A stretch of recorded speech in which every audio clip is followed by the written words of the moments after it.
Agora cantarei ao meu amado o cântico do meu querido a respeito da sua vinha. O meu amado tem uma vinha em um outeiro fértil, e a cercou, e a limpou das pedras, e a plantou de excelentes vides.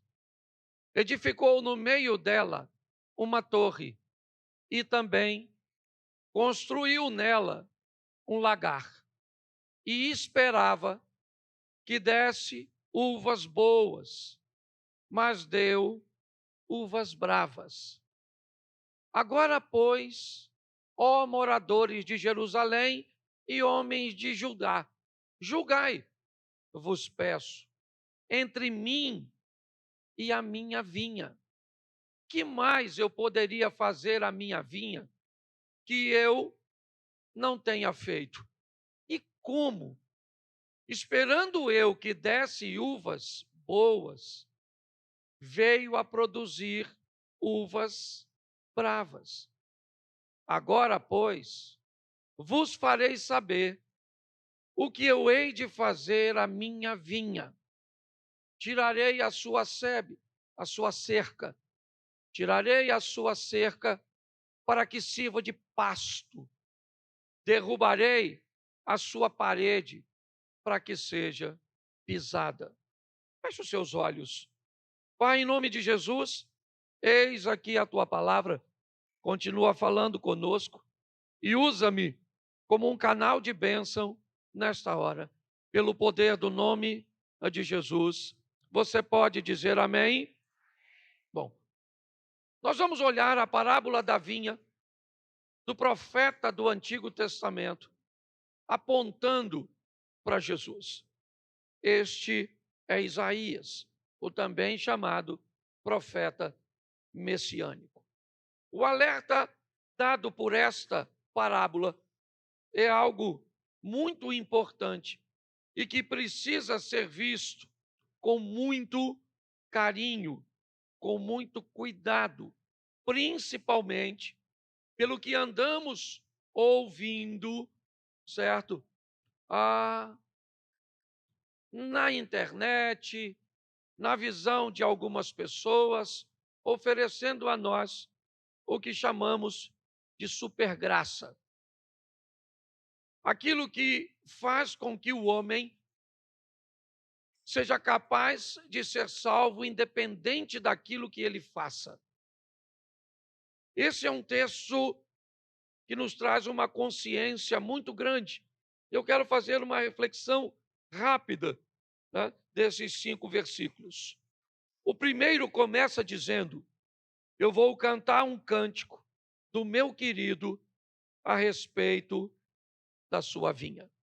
Nós vamos ter uma plantação de uvas como uma forma de comparação entre o povo de Deus, entre o povo escolhido por Deus e a vinha e a plantação de uva. Então, o exemplo que vai ser dado agora, ele traz a comparação entre você e essa vinha, entre mim e essa vinha. E aí, o texto continua dizendo ainda no verso 1: o meu amado tem uma vinha num outeiro fértil. Preste atenção, porque ele faz questão de dizer que tipo de solo é você. Que tipo de coração você tem? Pois na parábola do semeador, nós vamos verificar que a semente é a palavra de Deus, o solo é o nosso coração, certo? E o nosso solo pode viver em 4 ambientes. O impermeável à beira do caminho, o solo com pedras, o com espinhos e o solo bom. Dessa parábola, nós temos 4 solos e apenas um produtivo, o que significa que todos os outros precisarão ser beneficiados para se tornarem produtivos. Mas ele faz questão de dizer que o solo é fértil. que seu povo é fértil, que a igreja é fértil, que você é fértil, que seu marido é fértil, que seus pais são férteis, que sua esposa é fértil. Então ele faz questão de dizer, certo, que ele tem uma vinha no outeiro fértil. Mas como é, se esse proprietário é Deus, como é que ele fez para ter essa vinha? Ele tem uma vinha no outeiro fértil, mas como ele adquiriu essa vinha? Qual foi a forma de adquirir essa vinha, de adquirir você? A Bíblia diz que você foi comprado. Você foi comprado por preço de sangue. O que foi pago por você é algo valiosíssimo. E ninguém paga muito valor em algo sem valor. É muito importante você entender o quanto você vale. Para quem, pastor? Eu acho que não tenho validade na igreja. Eu acho que não estou valendo nada na minha família. Ninguém me valoriza na sociedade. Ninguém me valoriza na escola. Ninguém me valoriza na família. Quem foi que te comprou?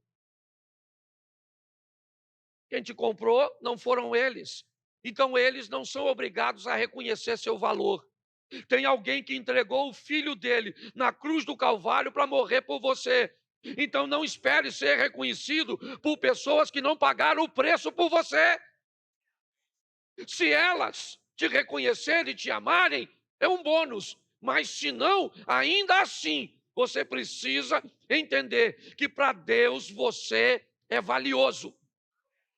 Hoje, mais do que nunca, as pessoas estão virando números. Você vale quantos seguidores você tem. Você vale quantos likes você tem. Isso faz com que você seja importante. Por quem você é visto. Mas nós aprendemos aqui que nós somos férteis e pertencemos a Ele não por doação. Fomos comprados por preço de sangue. Posso ouvir um amém? Então tá bom. Verso 1 fala disso, certo? Ele tem você e só tem porque te comprou. Você não saiu para ele de graça, não. Eu não saí para ele de graça, não. Ele enviou o filho dele para morrer naquela cruz, o inocente morrendo por um pecador, para ser seu dono, Cláudio, para ser seu dono, Wesley, para ser seu dono, Anderson. E você vale, você é valioso. Então pare de querer que pessoas que não pagaram nada por você sejam capazes de reconhecer seu valor. Senão você vai se decepcionar.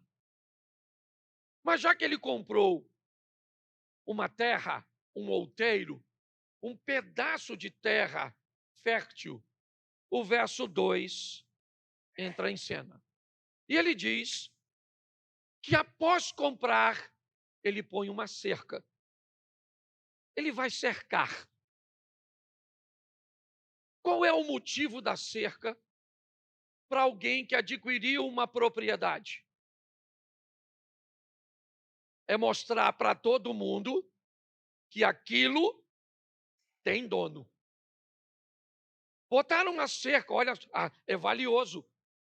Se não fosse valioso, não precisava cercar. Se ele não tivesse preocupado, não precisava botar cerca. Mas ele, assim que compra, ele põe uma cerca.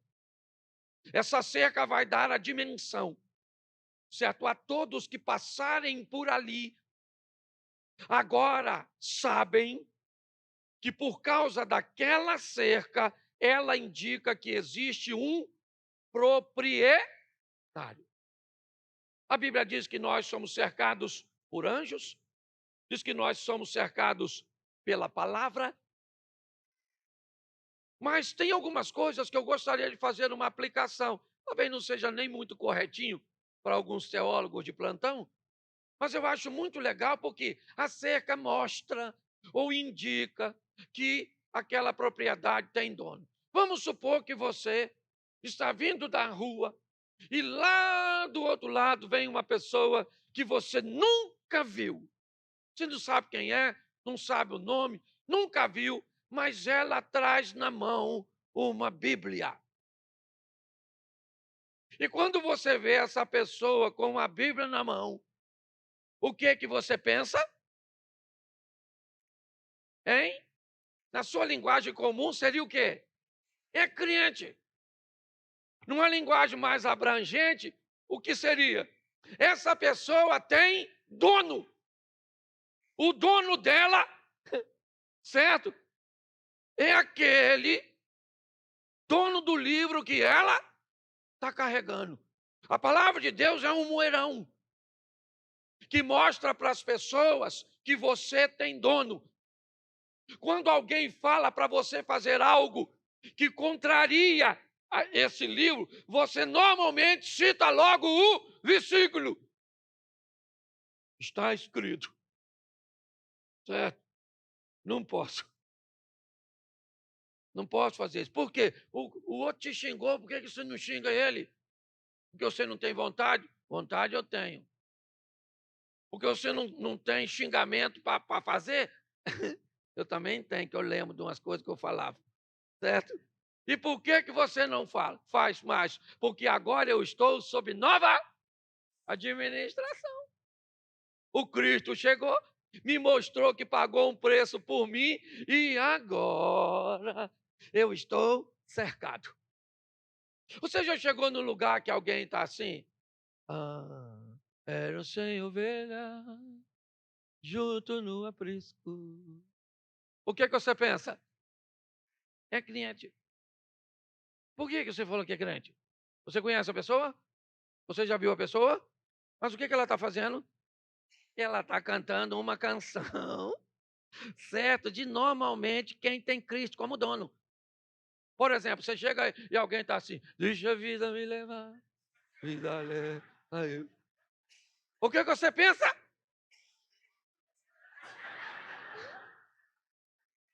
É lógico que eu estou brincando, estou falando simplesmente de uma canção. Por favor, não estou, certo? Não sou radical a esse ponto. Eu só estou te mostrando, só para você conjecturar aí na sua mente. O que é isso? São cercas.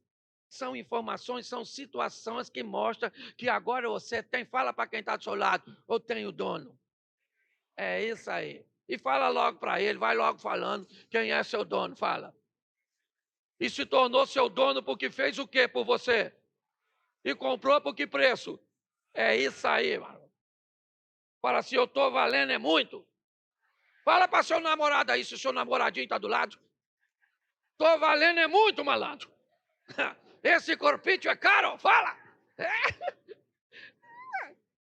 Porque hoje, por onde você vai, parece que as pessoas e as situações estão querendo desmerecer a gente, inferiorizar a gente.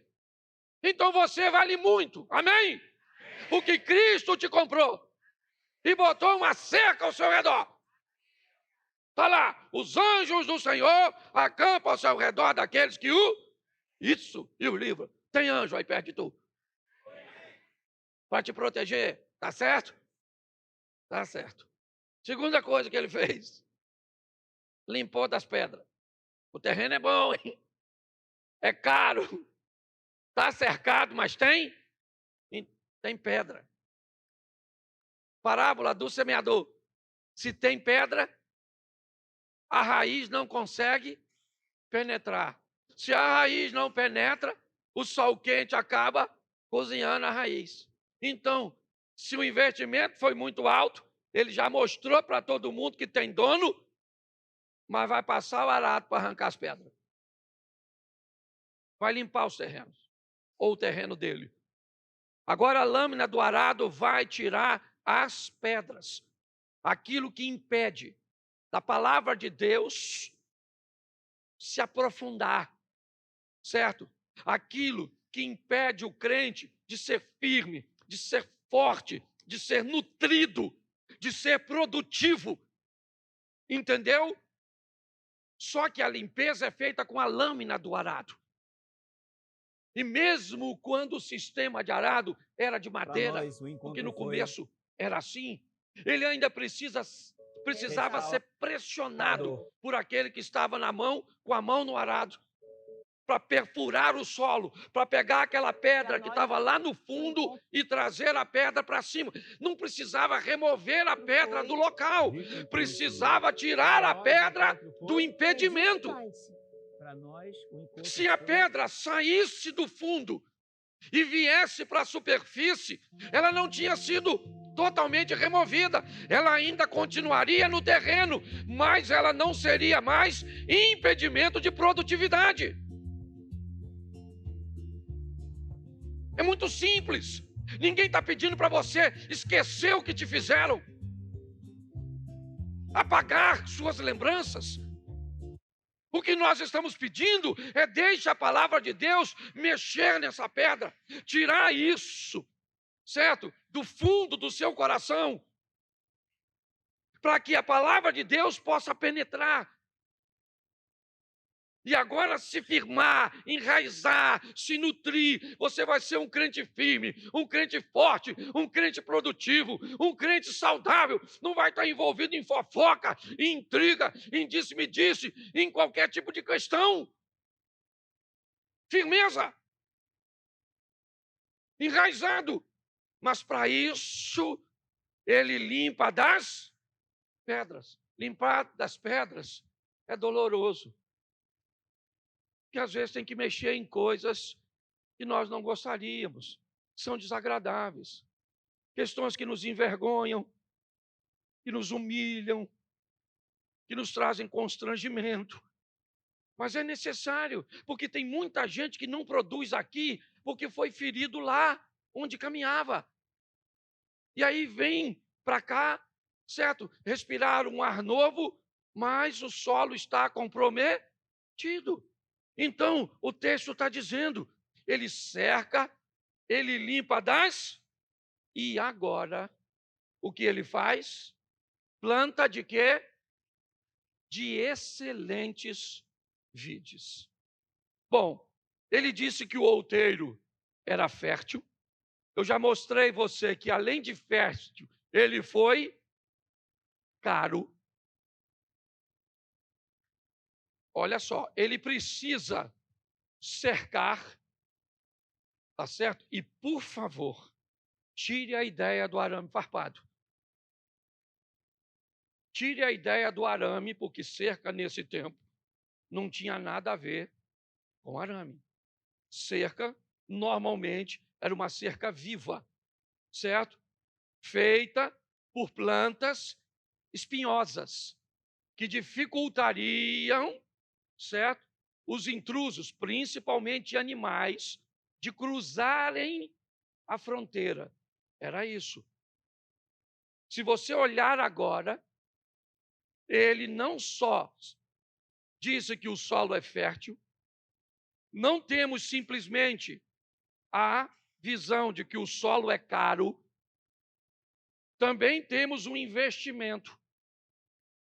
E o investimento aqui, primeiro, é em proteger as raízes, certo? Em proteger o imóvel, primeiro. Cercou. Depois, proteger as raízes. E agora ele seleciona. Não são uvas ruins. As mudas que serão plantadas, elas foram escolhidas. Ele não está jogando ao acaso. Escolheu excelentes vides. Sim. Se é para ser plantado no seu coração, há uma preocupação muito grande do que vai ser plantado.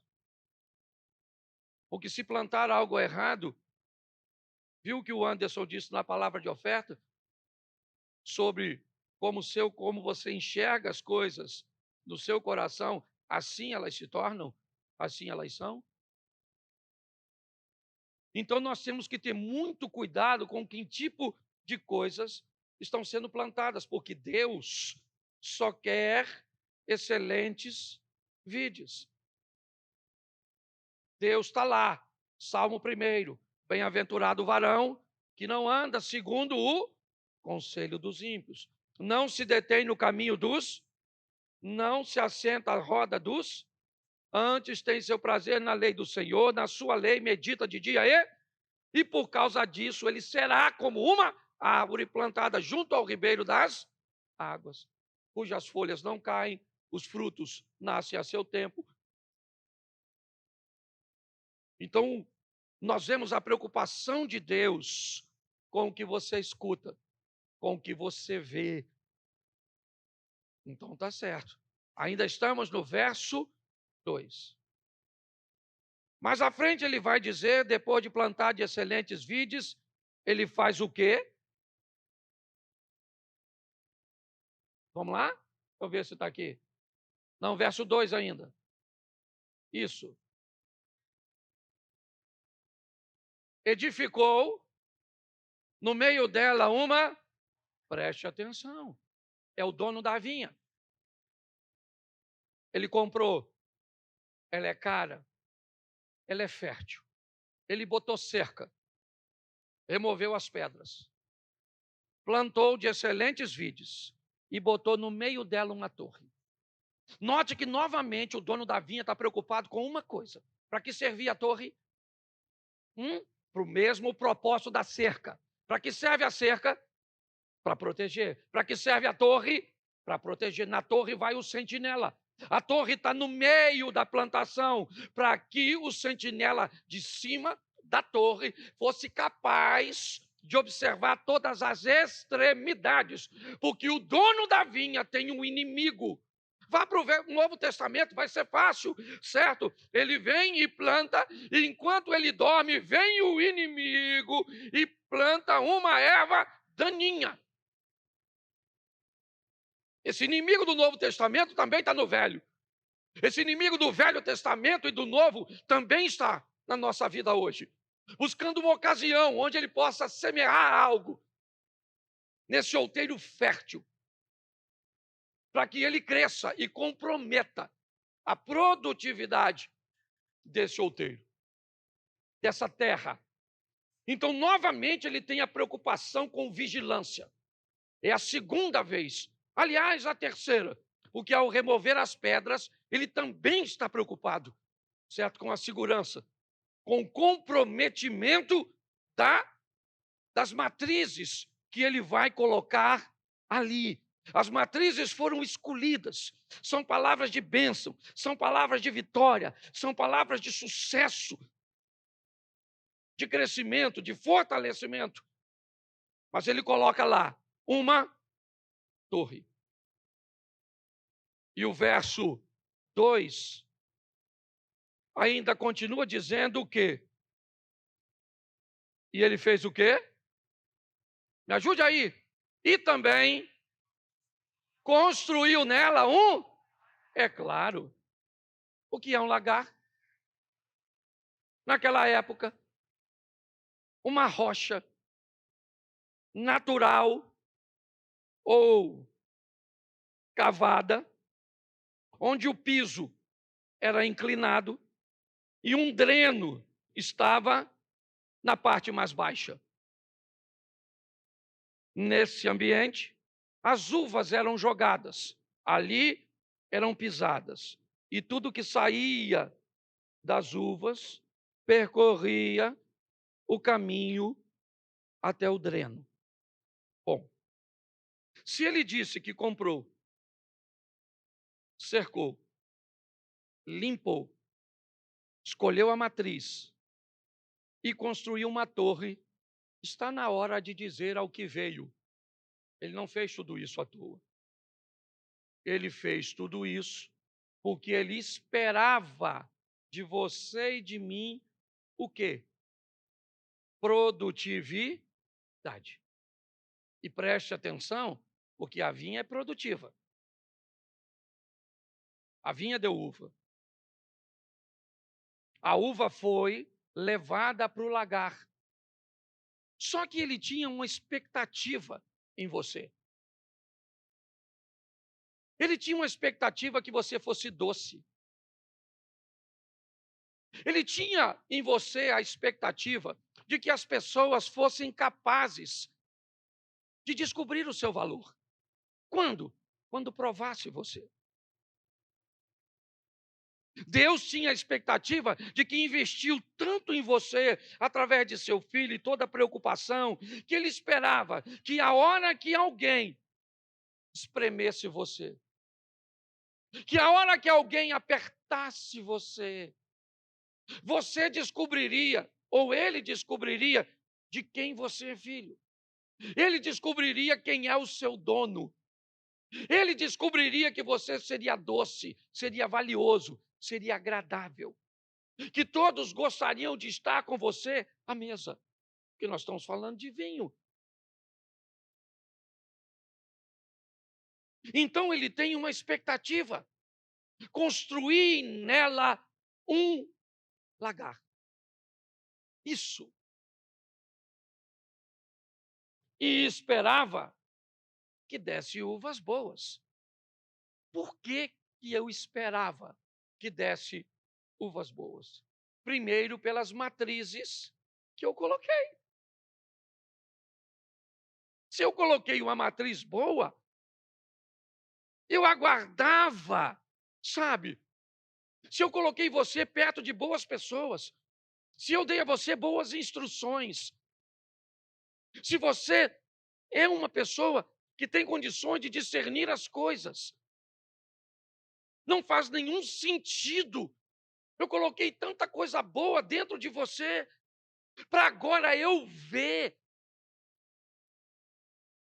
as pessoas cuspindo você, colocando você para fora, dizendo que você é amarga, que você não tem valor, que é difícil, que não querem estar com você à mesa. Não era isso que ele esperava. Mas foi isso que aconteceu. Depois de tanto investimento que Deus fez em mim e em você, na hora que as pessoas foram nos provar, não estava legal. Estava bem ruinzinho. E aí, o verso 3 entra em cena. Agora é uma pergunta. Agora, pois, ó moradores de Jerusalém e homens de Judá, julgai, vos peço, entre mim e a minha vinha. Verso 4. Que mais eu poderia fazer à minha vinha que eu não tenha feito? O que eu poderia? Me diga. Deus está falando isso para mim, está falando com você. Anderson, o que eu poderia fazer mais para você? Para que você cuidasse mais da sua família, dos seus negócios, para que Deus fosse visto através da sua vida. O que mais? O que mais ele poderia fazer por você? Hein? Para que as pessoas lá no trabalho te reconhecessem como um homem de Deus. Para que as pessoas lá na escola te reconhecessem como um homem de Deus. Para que seus vizinhos te reconhecessem como um homem de Deus. Para que as pessoas que te provassem dissessem: nossa, é bom, é doce, é agradável, é uma pessoa de valor. O dono dela é Deus. Porque tem muita gente que está na igreja, mas o que ela produz, se alguém perguntar quem é o pai dela ou quem é um dono, não vai ser Deus. E às vezes, nós podemos ouvir isso com razão. Então, ele está dizendo: que mais eu podia fazer? A minha vinha que eu não tenha feito. E como, esperando eu que desse uvas boas, ela veio produzir uvas bravas. Então, o verso 5 entra em cena. Agora, pois, eu vos farei saber o que eu hei de fazer à minha vinha. Pronto. Você vai ouvir agora, não é coisa que a supergraça vai dizer para você. A internet vai dizer para você que Deus só quer o seu coração, que você pode viver do jeito que você quiser. Que é o seu corpo, são suas regras. É isso. Mas ele diz claramente: agora, pois, vos farei saber o que hei de fazer à minha vinha. Ela é minha, fui eu que comprei, fui eu que cerquei, fui eu que limpei, eu paguei por ela, eu tenho direito sobre ela. O dono da vinha é Jesus e a Bíblia diz: por ele, tudo foi feito por ele, e sem ele, nada do que foi feito se fez. Ele está dizendo: vou falar para vocês o que eu vou fazer à minha vinha. Tirarei a sua cerca, a sua sebe, para que ela sirva de pasto. Derrubarei ou derribarei a sua parede, para que seja pisada. Põe o verso 6. E a tornarei em deserto. Não será podada, nem cavada, mas crescerão nelas espinheiros, né? Sarça e espinheiros. E as nuvens darei ordem que não derramem chuva sobre ela. Verso 7. Porque a vinha do Senhor dos Exércitos é a casa de Israel. E os homens de Judá são a planta das suas delícias. E esperou que exercessem juízo. E eis aqui opressão, justiça, eis aqui clamor. A minha reflexão nessa noite tem por propósito mostrar o quanto você vale e o quanto Deus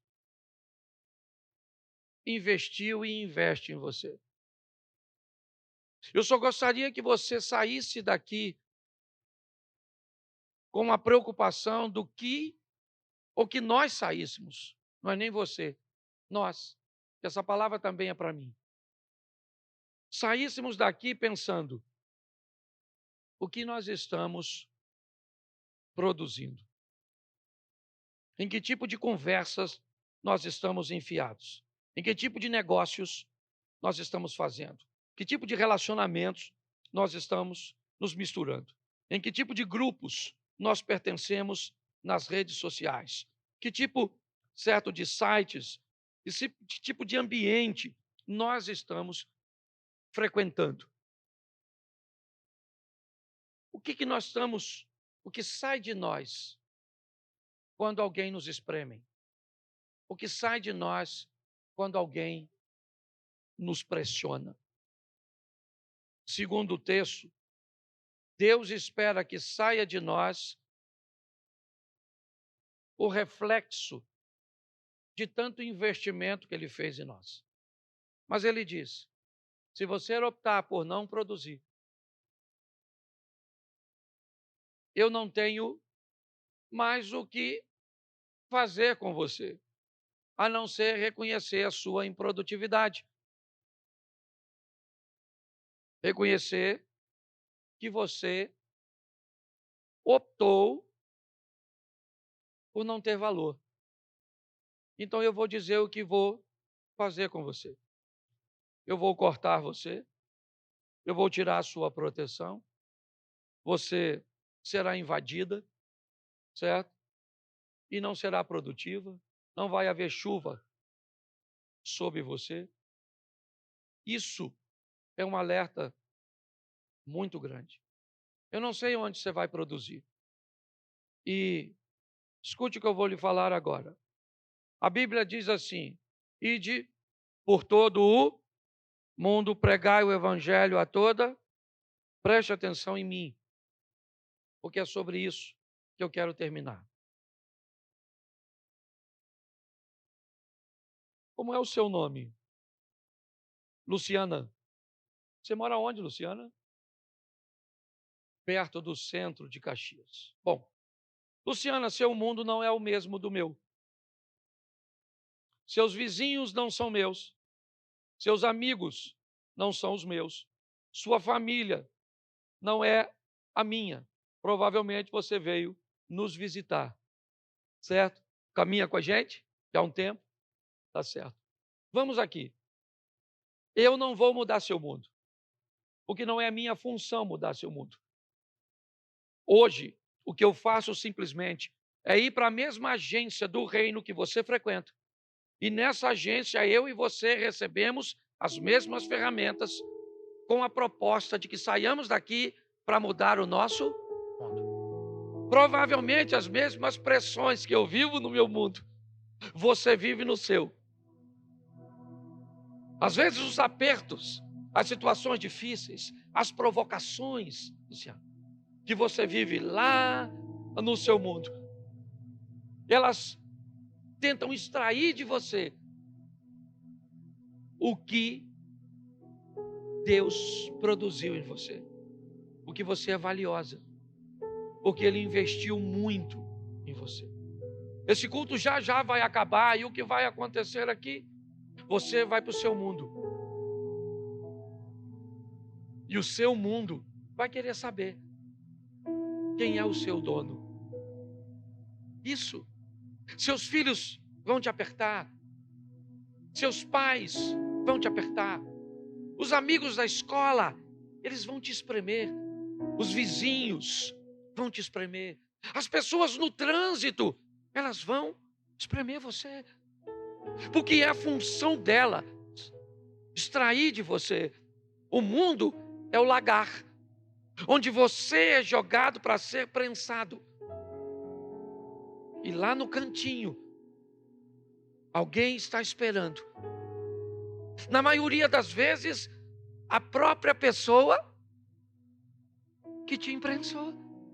Porque normalmente é quem prensa que faz uso, certo?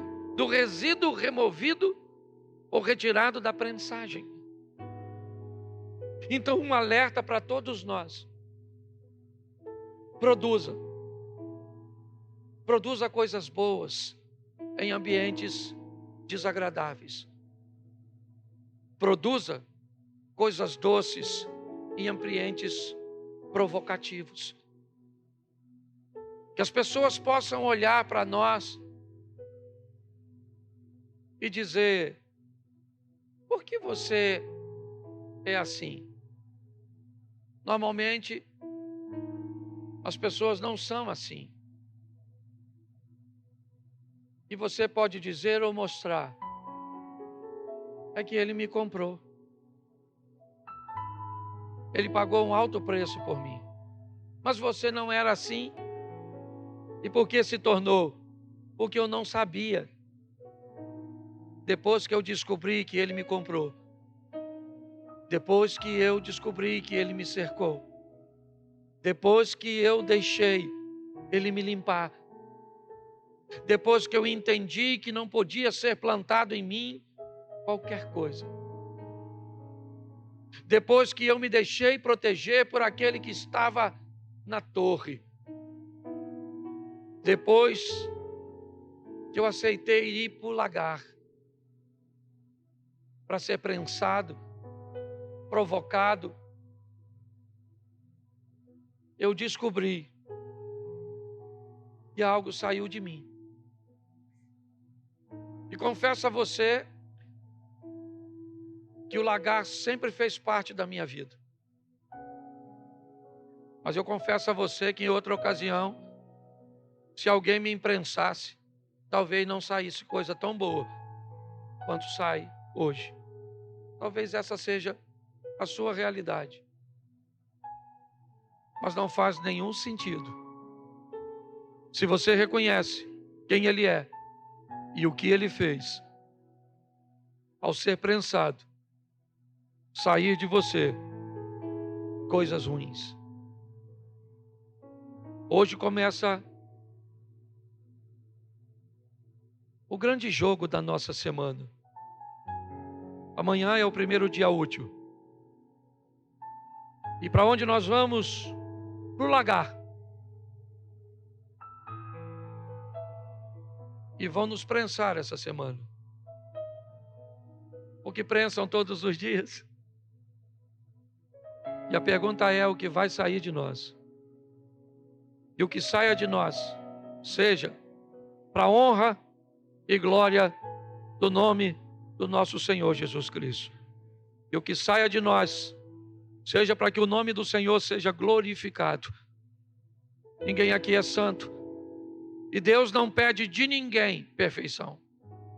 Deus só pede a cada um de nós aperfeiçoamento. O que Deus espera é que amanhã sejamos melhor do que hoje. E que gradativamente vamos crescendo de fé em fé, de glória em glória. Eu quero mostrar a você a preocupação de Deus com a sua vida. E que tipo de vida? As duas. Alguns extremistas acham e se preocupam apenas com sua vida material. É verdade.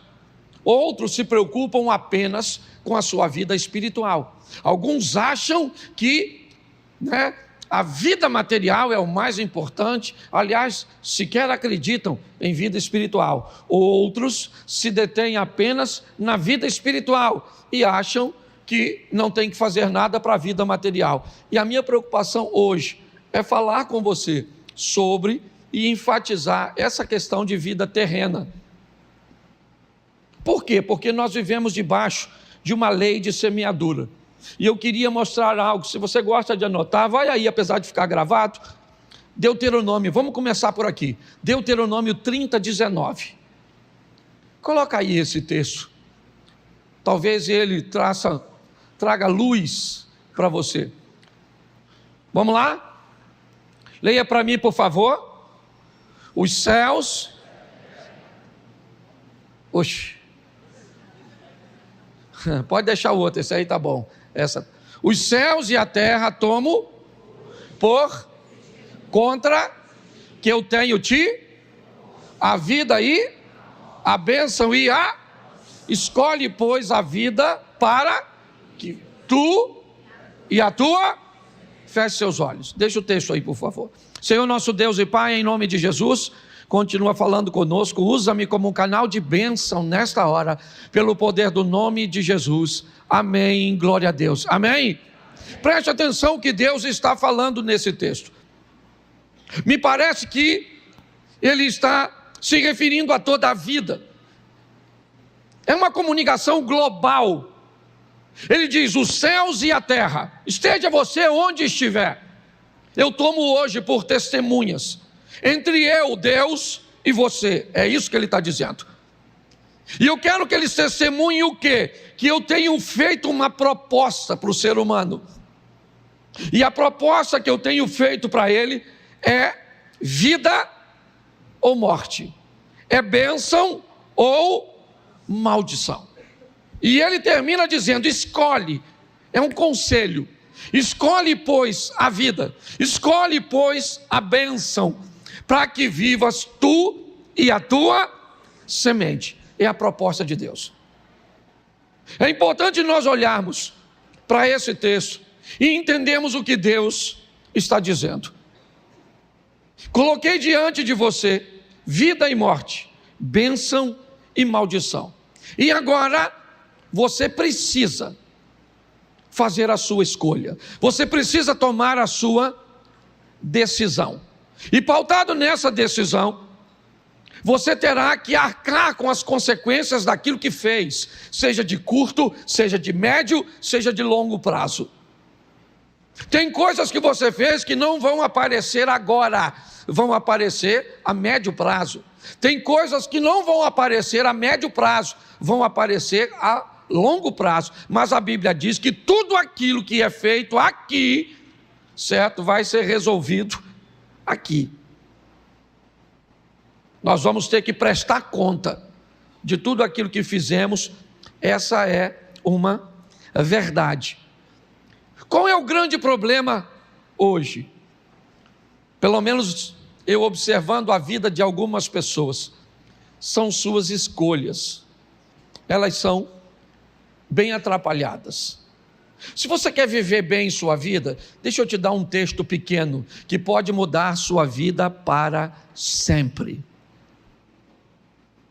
O Deus que você e eu servimos é tão bom que ele resumiu tudo o que você pode imaginar na Bíblia apenas em um capítulo, o capítulo 1 de Gênesis. Se você ler Gênesis 1 e entender a dinâmica que Deus criou para o homem viver e aplicar na sua vida, eu vou falar para você, você vai erradicar praticamente 100% dos problemas que você enfrenta. E aqui hoje eu só quero citar 2 dicas. Haja luz e traga firmeza no meio da água, do instável. 2 coisas que nós vamos aprender nessas lições, que começa com céu, terra, fé, tantas coisas que Deus ensina só em Gênesis 1. Você quer, para aguçar a sua curiosidade? Vamos lá. No princípio criou Deus céus e terra. Gênesis 1:1. Mensagem é: aprenda a viver. Coloque o céu em primeiro lugar, ele é prioridade, mas não esqueça da terra, porque você também tem corpo para viver aqui. Segundo, chame à existência aquilo que não existe como já existisse. Isso é princípio de fé. Quer viver bem aqui? Tenha fé. Eu vou mostrar isso já já a você. Quer mais? E disse Deus: haja luz. Não faça nada sem antes ter conhecimento sobre aquilo que planeja fazer. Ou então chore depois por perder dinheiro, por se relacionar com quem não deve, por levar prejuízo e por passar seu futuro corrigindo o passado, enquanto gente está passando seu futuro gozando do presente que construiu. Essa é a grande verdade. Está assim de gente servindo o mesmo Deus. E o que elas enfrentam? Um embate, o resultado daquilo que fizeram. Traíram, mexeram, mentiram, compraram o que não devia, se envolveram onde não devia e está vivendo paralelamente com o outro. E o que o outro está fazendo? Se divertindo, comprando, brincando, sendo feliz. E parece que você é um desgraçado. Quando na realidade, o que você está vivendo é o reflexo do que você fez. O que o outro está vivendo é o reflexo do que ele fez. Porque não há injustiça. Os céus e a terra tomam por testemunha entre eu e você. Estou te propondo vida e morte, bênção e maldição. Escolha a vida ou então escolha a morte. Escolha a bênção ou então escolha maldição. Mas pare de olhar para a vida do que escolheu vida e do que escolheu bênção. Senão fica difícil. É responsabilidade e não culpa. Então, esse texto é um texto que nos mostra isso, que nos faz olhar com muita seriedade para nossas escolhas, porque nós vamos ter que nos encontrar com elas. Então, você quer? Coloque luz e faça coisas em ambiente sólido. Não quer? Construa dentro d'água, construa na areia, como diz a Bíblia. Vai lá, se enfia em coisas que você não conhece. É isso aí. Invista onde você não conhece, compre o que você não conhece, faça o que você não conhece. Você tem todo o direito de ser um aventureiro nessa vida. Eu só queria lembrar você que a sua vida não é um filme. A sua vida, ela é real e você vai ter que lidar com suas escolhas. Que isso fique claro. Pastor, o que aconteceu aqui? Uns demônios lá, muito doidão, uns demônios, pegavam um maluco lá que andava pelado, atacando os outros, voava em cima dos outros lá, o maluco, gritava no sepulcro, atacando os outros, perigosíssimo. O tal do gadareno, dormia no cemitério. Sabe o que os demônios foram para gadareno? A oportunidade de Jesus entrar na vida dele. Quando Jesus acaba de desembarcar, olha o que o demônio diz: o que tenho eu contigo, filho do Altíssimo, para você vir aqui me perturbar? O demônio sabia o que Jesus foi fazer lá. Que demônio bem informado. Jesus olhou para o demônio e falou: como é que é o seu nome, querido? Ele falou: meu nome é Legião, porque nós somos montar uma facção. Jesus falou: não quero saber a quantidade, sai desse moço agora. Aí tinha uns porquinhos dando um rolezinho lá. Aí o demônio falou: a gente pode entrar nos porquinhos? Ele falou: nos porquinhos pode, só sair do moço. Entrou nos porquinhos, jogou os porquinhos dentro d'água, os porquinhos tudo sufocou. Aí quem é que chegou? Os caras que criavam os porquinhos. E falou, cadê os porquinhos que estavam aqui? Não tinha um montão de porquinhos aqui, gordinha mesmo? E alguém falou, matador de porquinho, aquele lá, ó. Foram lá e falaram para Jesus, você matou nossos porquinhos? Ele falou, não, foi suicídio. O senhor vai embora agora, vai embora agora. Some daqui. Eu imagino o discípulo falando, acabamos de chegar, mano. Foi uma tempestade lá, um maluco aqui, quer ver que tem outra tempestade para nós voltar? Aí, o ex-endemoniado falou, aí Jesus, falou uma coisa para tu, deixa eu ir contigo, poxa. Já estou vestidinho, pô. Deixa eu ir, Jesus falou, não vai rolar não, mano. Já estou com um pessoal aqui ruim. Mais um. Fala o seguinte, vai para a tua casa, vai para os teus e mostra, não é fala, mostra. Vai, deixa eu ver como é que está essa tradução. Vai, anuncia-lhes. Vai, mostra para eles, com o seu estilo de vida, com o que eu fiz por você, quão grandes coisas fez o Senhor por ti e como teve misericórdia. Pronto, a salvação chegou para o endemoniado. Nas 10 cidades pagãs, lá do leste do Mar da Galileia. Dá para você entender isso? Você volta um pouquinho, Atos dos Apóstolos. Um carcereiro sendo salvo. Quer ir um pouquinho? O ladrão da árvore, o Zaqueu. Você quer voltar um pouquinho? A prostituta. Você quer ir mais um pouquinho? O Ciro. Me ajude, por favor. Leproso, Naamã. E hoje, pastor? Bom, hoje não tem Naamã, hoje não tem Raabe, hoje não tem Zaqueu, hoje não tem o carcereiro, não tem o gadareno. Quem tem aqui hoje é você. Porque finalmente a história chegou até você, para te dar uma oportunidade de tomar uma decisão que pode mudar a sua vida para sempre. Mas pastor, com a minha vida toda torta, está pior que a do leproso?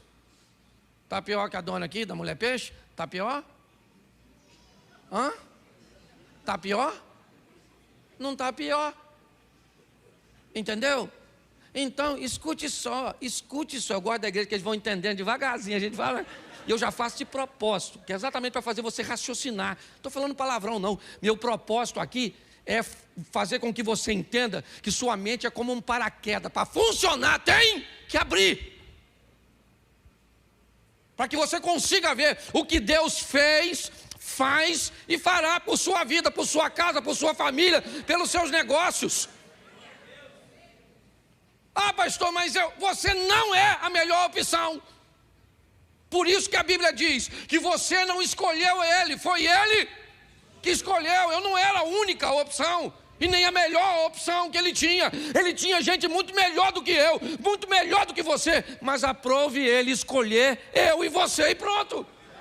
Quem não gostar, reclama na administração.